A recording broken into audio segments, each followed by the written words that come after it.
एक वर्ष भएछ। 1 वर्ष भएछ आज हामी नबोलेको। 1 वर्ष भएछ आज मैले तिमीलाई नदेखेको। 1 वर्ष भएछ आज मैले तिम्रो आँखामा नहेरेको। 1 वर्ष भएछ आज मैले तिमीलाई नछोएको।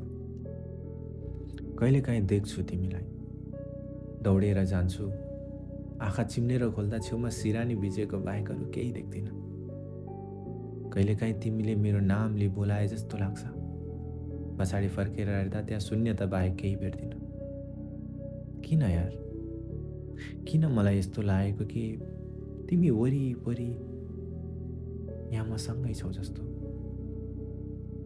कहिलेकाहीँ बोलाए जस्तो लाग्छ, कहिलेकाहीँ छुए जस्तो लाग्छ।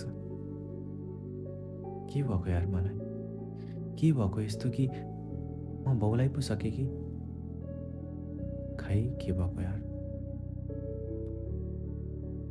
म आफूलाई नै बुझ्न सकेको छुइनँ अहिले।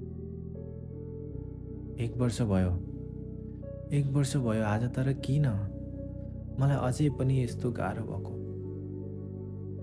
तिमीलाई मैले त जान दिएको थिएँ नि, तिम्रो खुसीको लागि उसँग खुसी छौ भनेर। म त खुसी हुनुपर्ने त तिम्रो खुसीमा, तर किन अझै मलाई गाह्रो भइरहेछ। ओठमा त मुस्कान छ मेरो, तर अझै आँखाबाट आँसु झर्दैछ किन। 1 वर्ष भएछ आज, आजकै दिन थियो म मुस्कुराउँदै तिमीलाई सरप्राइज दिन्छु भनेर आएको, तर थाहा थिएन ओठमा मुस्कान र आँखामा आँसुले बिदाई गर्नुपर्छ भनेर। गयौ तिमी त्योसँग मेरो ओठमा मुस्कान देखेर, तर एकचोटि फर्केर पनि हेरेनौ है। एकचोटि फर्केर हेरेको भए देख्ने थियौ यी आँखामा आँसु पनि थियो भनेर। आजकै दिन थियो तिमीलाई अँगालो हालेको, र आजकै दिन थियो ओठमा मुस्कान र आँखामा आँसु झारी बिदाई गरेको। यही कारणले होला आज मलाई धेरै गाह्रो भइरहेको छ। के कुरा गर्नु हो 1 वर्ष अगाडिको।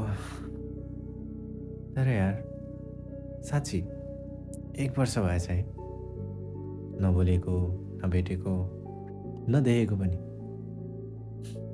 होइन, जहिले देख्छु नि तिमीलाई, पर्सको सानो गोजीमा तिम्रो तस्विर छ, तिम्रो याद आउँछ, हेरिराखेको हुन्छु सधैँ म। तर यत्तिका समय बितिसकेछ, 1 वर्ष भइसकेछ हामी छुटेको। के हामी सँगै भएको हाम्रो त्यो न्यानो पलको तिमीलाई याद आउँछ कि नै भन न। त्यो न्यानो पलको तिमीलाई याद आउँछ कि नै।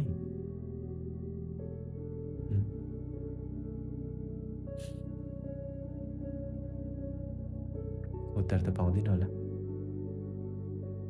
तर पनि यो प्रश्न सोधेको थियो भनेर याद राख्नु।